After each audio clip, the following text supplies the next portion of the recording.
Please, your virtual applause for Benedict du Boulay. Thank you very much, Lars. So I'm going to take just a snapshot, a sketch of where AI in education is just now. And I'm going to focus on three different roles that it plays in education. I don't mean these are the only three, but these are the three that I've chosen for this talk.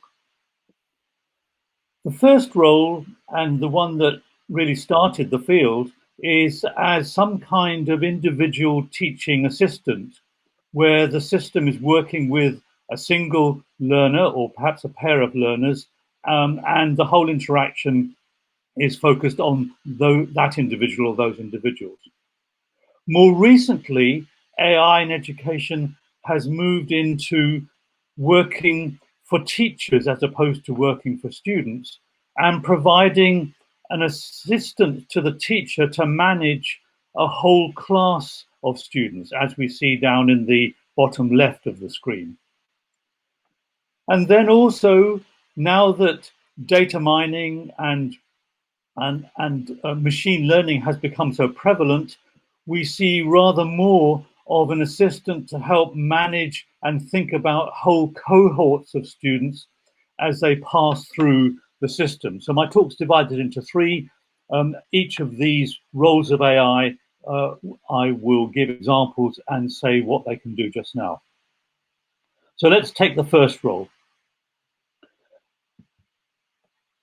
Classically, AI in education has been about adapting a teaching system or a learning environment to that particular learner. And what they can do is they can reason about the pedagogy in the sense that they can check and think about what task to set next, given what's happened so far. They can work out how best to react to the learner's cognitive, affective, and motivational state.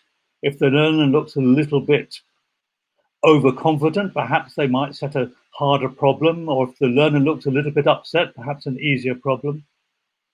They can reason about the domain of instruction. So if it's a system teaching mathematics, it's not just that they can check whether the answer is correct or not, but they can follow the individual steps that the learner is making in getting to that answer, and decide whether a particular step is a step in the right direction towards the answer or not in the right direction and away from the answer. They can understand enough about the mathematics to be able to judge what the student is trying to do. They can reason about how much is being learned, how fast it's being learned, focus on the feedback, help and support. If the student is learning quickly, the feedback and help and support will be different from if the learner is learning rather slowly. And finally, they will have some kind of interface through which the interaction with the learner is managed. And in some cases, the system and the learner can reason in the interface. And I'll explain what I mean by that shortly. So how do these systems work? Well, they have four conceptual components. I'm not saying that the internal architecture exactly matches this, but conceptually there are four components. There is some kind of model of the domain being instructed. So if it's mathematics, the system knows about the kind of mathematics that it's trying to teach. If it's physics, it knows about that kind of physics. There'll be a model of the student. In order to be able to know and react to the student learning slowly, the system has to have an understanding of the student. And this is built up by recording and logging what the student does with the system, how the student uses the help, how the student answers questions, to build a picture of the student for the system to be able to react to that student differently from another student who behaves in a different way. There is also a pedagogical model. This is a model of how to do teaching.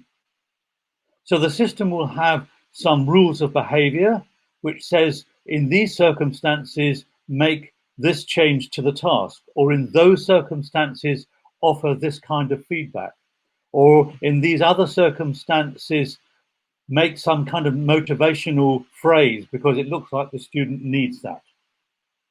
And the fourth component is the interface that I mentioned.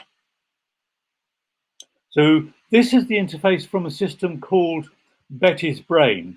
I'm afraid it's a slightly sexist title for the system. Betty is the character that you can see down there in the left-hand corner, bottom left-hand corner of the system. And the screen with the network on it represents her brain as provided by the human learner who is trying to learn about the ecology of a river system.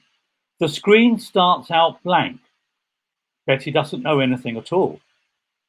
The human, as advised by the system, reads up about ecosystems, either on the screen or from books, and then tries to build a conceptual model of the ecosystem as we see it there, where the links, the arrows, show relationships between entities. So we have a relationship between plants and carbon dioxide, from plants to carbon dioxide, that plants use carbon dioxide.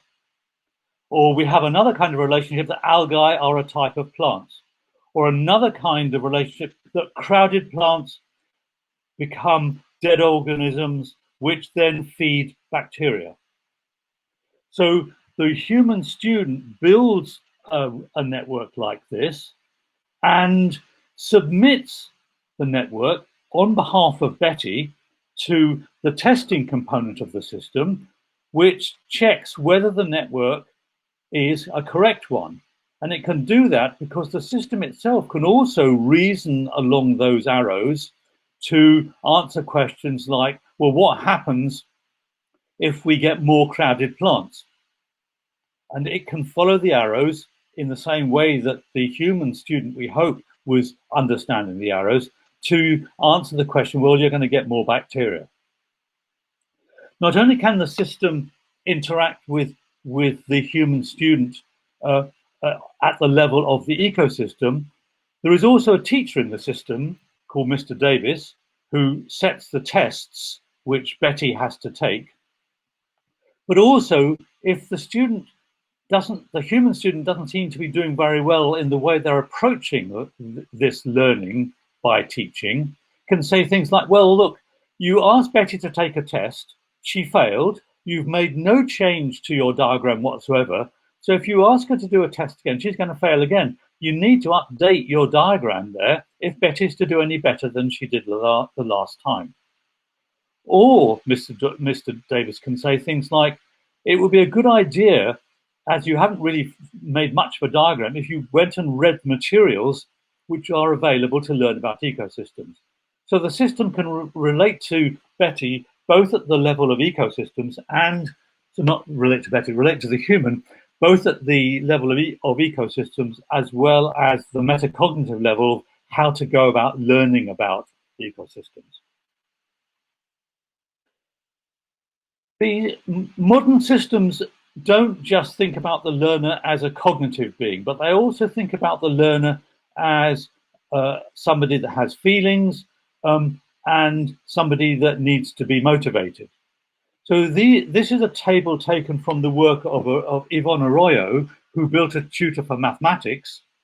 And what that tutor did, it divided students into a number of different states down the left-hand column here. So one state would be that the student was showing mastery, but without very much effort. Another kind of student might be showing mastery with a very high effort. Another kind of student might be undertaking hint abuse. I keep asking for help the whole time without much effort. And there may be many other kinds of student states as well. And then in the middle column are the cognitive decisions get made. In the case of mastery without effort, the student is is just sailing through, make the problems more harder. If the student is getting there but is showing lots of effort, keep the problems as difficult as they were. If the student is keep asking for help and is not putting much effort, for sure, make the problems less difficult. But there's another dimension to this system beyond the cognitive, which is the affective and the metacognitive elements. So in the case of mastery without effort, show the student their learning progress, how well they've done and over such a short time.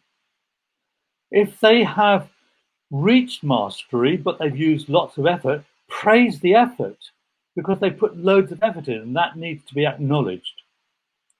And if they're using the help system all the time and not putting much effort in, de-emphasize the idea that they should always be seeking immediate success. Try to shift their view about what's important towards getting there in the end, as opposed to simply trying to get to mastery fast. A contemporary system, not for mathematics or physics, it's for learning English, produced by Lewis Johnson, is called N-Skill. He has produced a number of systems which rely on having a scenario. In this case, the learner is sitting there with the system and ordering a travel ticket from either a railway station or a travel agent, and the learner can speak in the language that she is trying to learn, and the system can respond back in that language, as well as there being, as you can see on the left-hand side of the screen, some interaction on the screen itself. So the learner can try to buy a ticket, and the system can say, well, you didn't do too badly, but buying a ticket to direct on a Sunday is not possible because there are no trains to direct on a Sunday, for example. Lewis Johnson has made a lot of systems, including one which is persuasive, teaching business people how to talk persuasive English. So it's not about teaching English, it's about persuasive English. And I'm going to ask Dominic at this point to show a short 5-minute video of Lewis Johnson working with his system. Over to you, Dominic, please. Communication skills are the #1 skill gap among American workers, and lack of these skills is a barrier to advancement. Alelo has developed a new breakthrough learning product called N-Skill, which uses artificial intelligence to help people learn to communicate effectively and persuasively. Alelo started using AI in training to help military members quickly learn foreign languages and cultures to prepare for overseas deployments. This helped them to reduce conflicts and even saved lives. Now we are making this capability available to everybody to deal with communication problems that they face every day. Alelo's N-Skill platform lets learners practice communicating with AI-driven avatars. They can practice without fear of making mistakes, but they get feedback and personalized instruction in the areas that they need to improve. This helps them to progress quickly at lower cost and more effectively than conventional classroom-based instruction. To communicate effectively, you need to present clear, well-structured arguments. For example, you can present your vision, then describe the benefits of achieving your vision, and then identify next steps that you can take.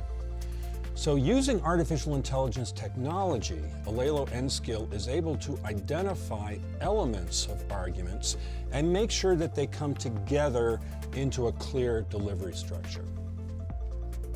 It's also important to use persuasive language to present your ideas clearly, declaratively, and with evidence. Lots of people make mistakes of presenting their ideas tentatively, as questions, or as personal opinions. So again, using AI technology, N-Skill is able to evaluate the learner's use of language, determine how persuasive it is, and then incorporate that into the overall score that we give to the learner.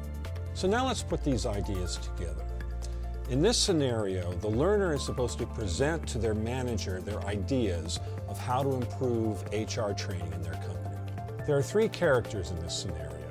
There's the learner, there's the learner's manager, and then there's a co-worker who is listening in on the conversation and is actually vying for the learner's job.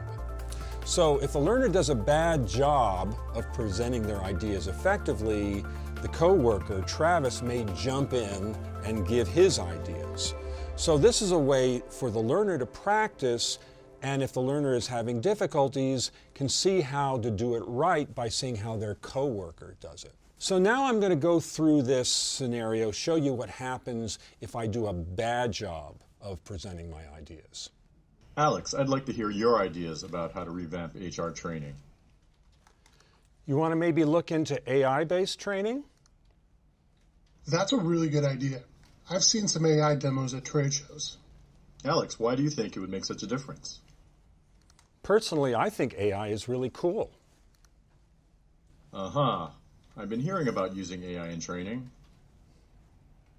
Travis, what kind of demos have you seen at trade shows? I've tried several, but the one I liked best was where I could role-play scenarios with an avatar and get feedback on what I said. We could deploy this for way cheaper than sending all the branches for live HR training. Great. What's our next step? Would you like to maybe set up some meetings? Yeah, that sounds like something to look into. Travis, you met a lot of these companies. Bring me some of those leads. There are a couple of local companies that would make good partners for this. I'll make some calls and set up some meetings. Thanks, Travis. Just put them on my calendar. Sounds good. And Alex, I'll get back to you about this. Good meeting. So let's see how well I did here. Not too well, just a mastery score of 26%. So let's look in more detail as to what I did wrong and where I can improve. So first of all, I was able to explain the potential of using AI for training, but I didn't explain what the benefits were in a convincing way. And I didn't explain well what the next steps should be. And I also didn't do a good job of using persuasive language to get my ideas across. But fortunately, I have an opportunity now to practice again. So let's see now if I can do better next time and get a higher score. And of course, Lewis did do better when he tried again. But I think I think that's a pretty impressive piece of interaction using a whole lot of different kinds of AI techniques. Now, Mike, the slide that should be in front of you is a slide which tries to answer the question, do these systems work? Over the last 10 years or so, there have been a number of meta-reviews and meta-analyses of AI and ed systems. Two different kinds are shown here. One where you compare such a system versus classroom teaching, here, and the other where you compare it against a teacher working one-to-one with an individual student. And in those 10 or so meta-analyses, meta-reviews, they have included 182 different experiments, 182 comparisons with a range of different systems. And the overall message is that the system does better than a classroom teacher to the extent of about 0.5 of a 0.5 effect size. In other words, about 0.5 standard deviation better, which is good. It's not the 2 sigma effect, but it's still good. On this side of the equation, though, when we compare AI and ed systems with an individual teacher working one-to-one, the AI and ed systems do slightly worse, 0.2 worse.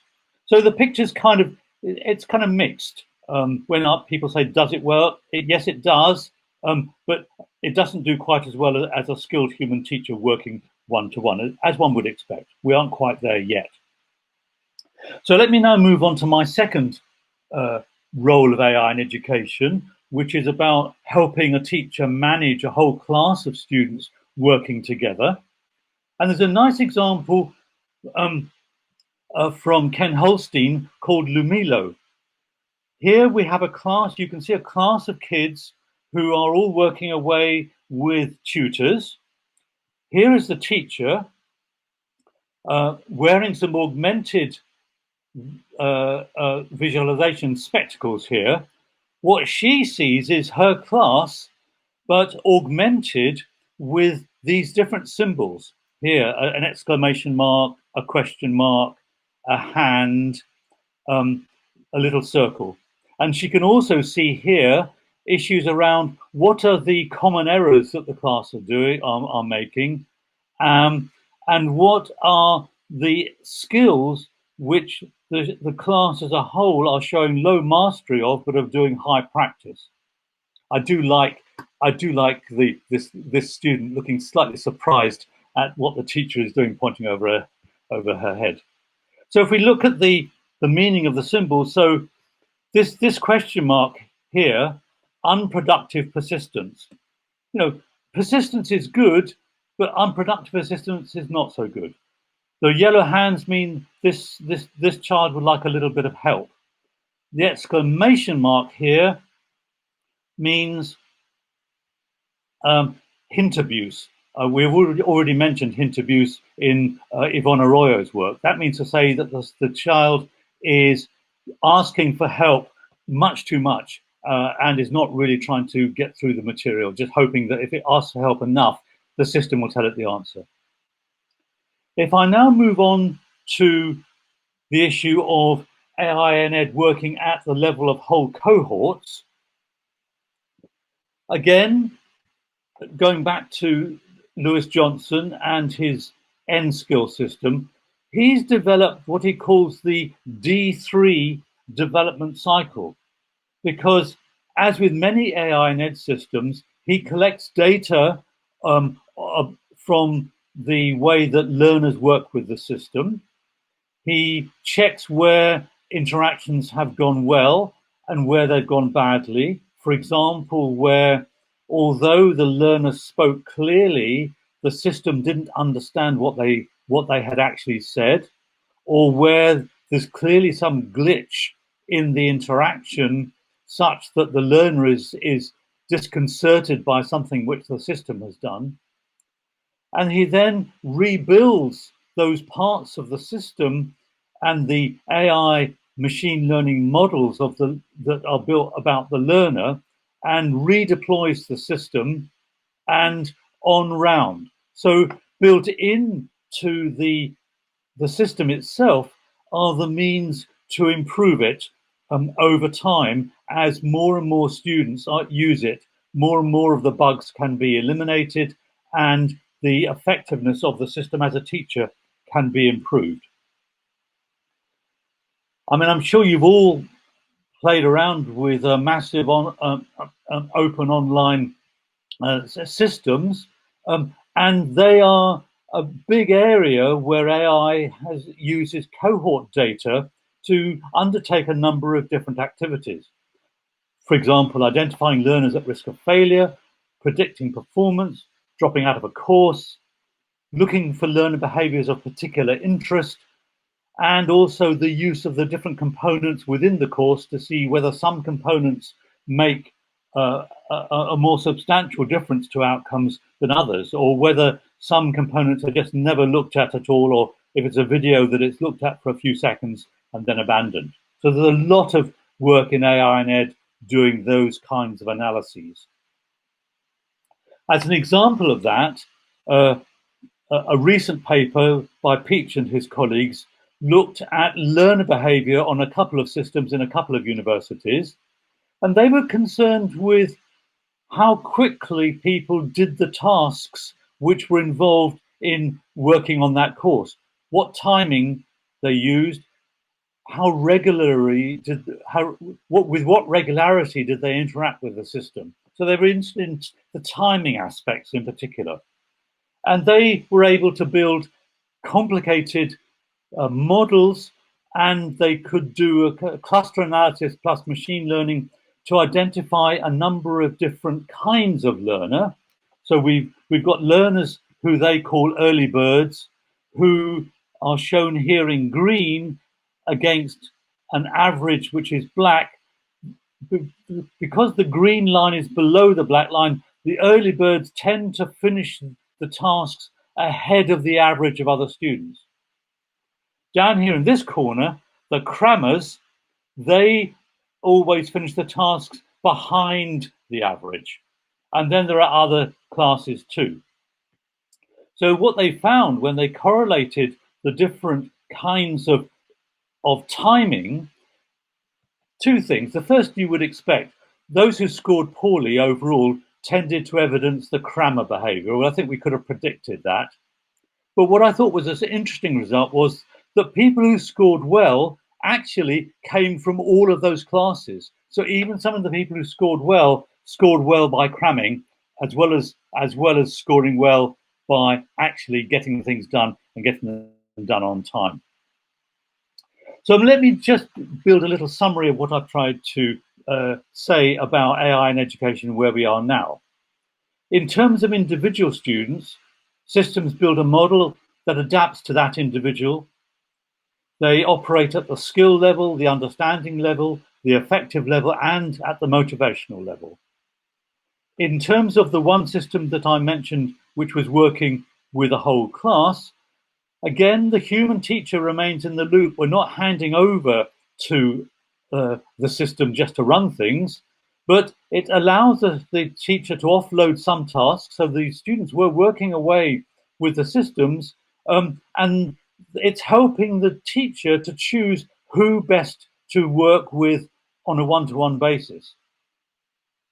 And in terms of cohorts, we have seen that we can undertake large-scale adaptations and improve overall effectiveness by collecting large amounts of learner data and working from that, as in the Lewis-Johnson D3 example.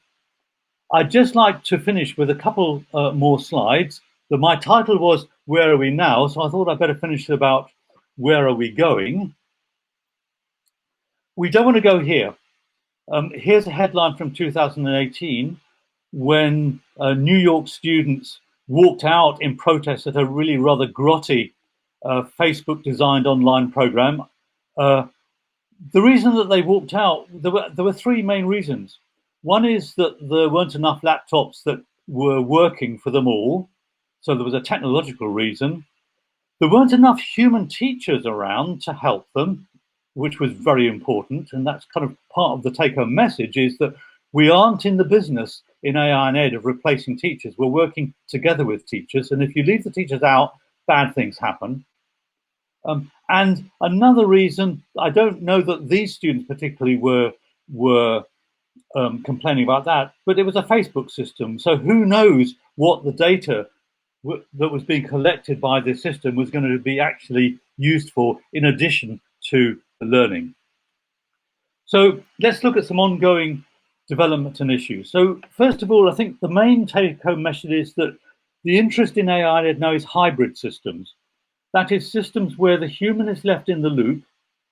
And you'll remember my first slide talked about an assistant teacher, an assistant cohort manager, an assistant class manager, because it's important that the teacher, with all of their human abilities, their human intelligence, is there and in charge, and that the systems are essentially to help the human teacher help the learners.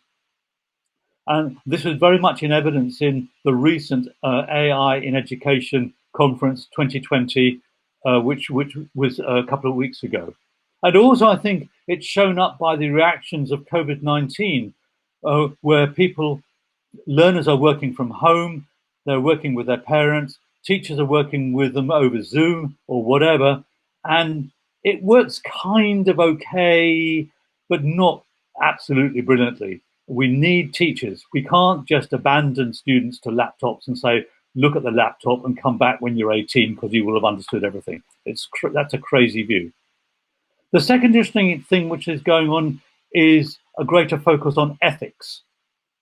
And that was very much evidenced in the AI and Ed community, and indeed in that conference in 2 weeks ago. And I also note with some satisfaction that in your conference today, the computing conference, the issue of ethics is also a factor. Two issues which I think aren't really sorted yet. One is managing legitimate learner data. It's very unclear at the moment about who owns learner data. Is it the learner? Is it the organization within which the learner is registered? Is it the company that's built the system that the organization has purchased? Who can access the data, etc.? There are a lot of big questions about that, which still remain to be answered. And I think there is a big issue when you have big online companies such as Google, Facebook, etc., building learning systems about the harvesting of incidental learner data, i.e. that they're not actually basically interested in learners, they're actually interested in getting other data which they can use for purposes which aren't actually about learning. So I'm going to stop there and hand back to Lars for some questions. Yeah, well, thank you so much. First, let us thank you for these insights, and very interesting to stand still by the importance of AI in the education domain. And the questions, no surprise, of course, would be about this same topic. This first one: how to get teachers more motivated to let AI in their education area. You already mentioned, obviously, that we need teachers, but I can imagine where this question comes from. Maybe that teachers are afraid still that they will be replaced. I think it's a legitimate fear, given comments made by some people that that's precisely what they wish to do. And you can see that governments might think that it's cheaper to buy a laptop than to pay a teacher. But I think that I do think that the recent experience that we've had through COVID with a large amount of, I know it hasn't been AI teaching online, but it has been online teaching, has shown that teachers are crucial and you can't just do away with them. So in a way, it's a silver lining for a difficult problem. In terms of trying to help teachers, I think we have to work at a number of levels. One would be giving them a better sense of what AI can and can't do, and emphasizing its role as a helper. I don't think any teacher now thinks that using Word to write a letter is somehow undermining their humanity or taking their jobs away from, it might be that they do like writing a letter by hand, but we just accept it as a tool, as essentially a prosthesis. And I think AI in education needs to argue for its role as that. Secondly, there has to be enough technical expertise in the school to support these systems working seamlessly. I did an experiment in a primary school with my colleagues from Sussex. It was me, a professor, there were two other academic colleagues, senior academic colleagues, there were a couple of PhD students. That was, I think, 5 of us and the human teacher in one class of 30 kids. We were all running around like mad things, making sure that all of the tablets kept working. It wasn't possible to scale that. So what we need is, schools have to, I know schools are broke in the UK, maybe not in the rest of the world, but certainly in the UK they're broke. So there has to be much more emphasis on providing teachers with the kind of hour by hour, minute by minute technical assistance, so that they don't have to feel that they've got to keep the systems running as well as actually do their teaching. You can see it with this conference. A key person, apart from you, Lars, of course, but another key person is Dominic. Without Dominic keeping the wheels of the conference going, it wouldn't work properly. And you need that in school too. Mm-hmm. Would you could also say that when we're taking in mind that schools, a lot of schools are broke or have little budget for this. This is also where the chances lay, because I've here in the Netherlands heard of some teachers that are just like pioneering because they are low on budget. They're just pioneering with AI, with digital tooling, and in this way they can do more with the little budget that they have. This could Yes. be an entrance to get teachers enthusiastic and schools enthusiastic to see what they can do. Yes, yes. One of the slides that I didn't show showed a picture of the Terminator from the famous series of films with a big red cross through it, precisely to make your point to this question that we are not trying to do that. No, exactly. That's it. I have another question. Does AI help in improving the retention time? It certainly can help if we're talking about in MOOCs. It can help in the sense of identifying factors early that a student is exhibiting, which would and alerting whoever's in charge of the class to say, look, this student is behaving in the kind of way that would suggest they're going to bail out in quite soon. Why don't you go over, or if you're not in the same continent, call them up and say, look, I'm a bit concerned about how things are going for you. Is it, are there some problems that we need to talk about? So I don't think the AI can do the come on, chap, buck up, and work harder. That kind of stuff is for humans. But it can notice certain kinds of behavior. For example, starting to use the help button much more than he or she did in the past, skipping doing stuff, handing stuff in late, all of those indicators, rather than the human having to look at all of the logs of the students, the system can do. The system is good at that. Humans are bad at it, and it can then alert the human and say, okay, you go and deal with this student. I think he's going to bail out. It will actually make the hands free, I guess. Exactly. So teachers can be busy with teaching, with sharing their knowledge. A couple more questions, if you have the time to stay with us for a little bit. Will AI-based system understand the psychology of a student properly and cooperate with the student? They have to understand something of the psychology of students. They're trying to, if they're watching a student learn mathematics, for example, they're looking at the strategy which the student actually applies. They're looking at the kinds of mistakes they make. They're looking at the points at which they ask for help. And they are building up a model of that student. I mean, of course, the psychology of the student is a much bigger thing than that. But they are looking at both the cognitive aspects of their learning behavior, and they're also looking at the degree to which, if they are trying to judge what emotion or the student has, the degree to which they are in a positive or a negative frame of mind.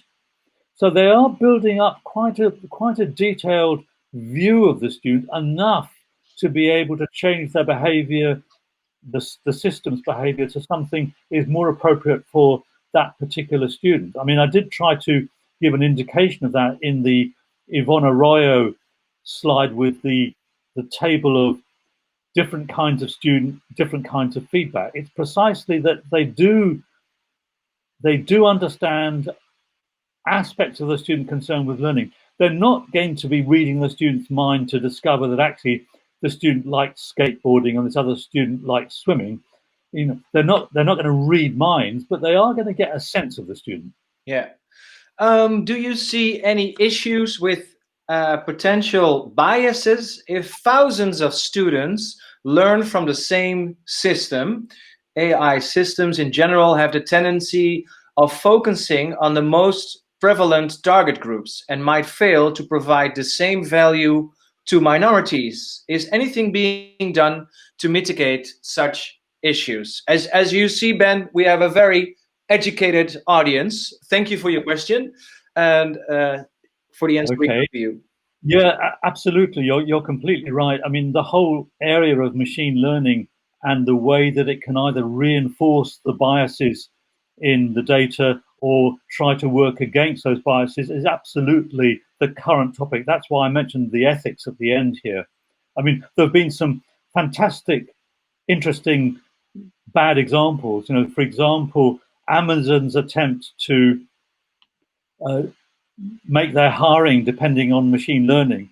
And what happened is that it copied all of their hiring decisions in the past, and they were trying to have a more gender balanced workforce, but they'd only ever hired men in the past, and the system always recommended men. Or Microsoft's attempt to build a chatbot by having it look at the chat of other people, and it turned out to be a racist. The chatbot quite quickly became a racist thug because that's what it stored. We don't want any of that. We have to work more systematically, more carefully. The human has to be in the loop here. The machine learning isn't going to know that it's biased. It's the human that is adopting the machine learning techniques needs to know what the data shows. If there are very few women in that course, in those thousands, that's a worry. If there are very few ethnic minorities in that course, that's another worry. But machine learning can't know those kinds of things. It's not. It won't know what counts as a potential bias. So it's the human with the machine learning together can deal with it. But it's very much on the. It is what is one of the major things going on just now is trying to find ethical ways to use machine learning. Yeah. Great questions. I just want to mention this in between, Ben. In my system, I'm unfortunately not seeing the names, but anonymous question askers, thank you so much, because they really add to the discussion. One more, and then we have to close off. How do you see the progress done and to be done in learning and teaching fields regarding the current point where we are with the assisted teaching and learning system? AI in education started in the 1970s, and it has been going ever since, very slowly, and it's really only in the last 10 years where AI has become fashionable and talked about. There was a long period where AI was in the doldrums. So it's taken us since the 1970s to get where we are now. I think the video clip I showed you of Lewis Johnson is where we are in terms of the state of the art. He has a company called Alelo that sells that system, and it's very good.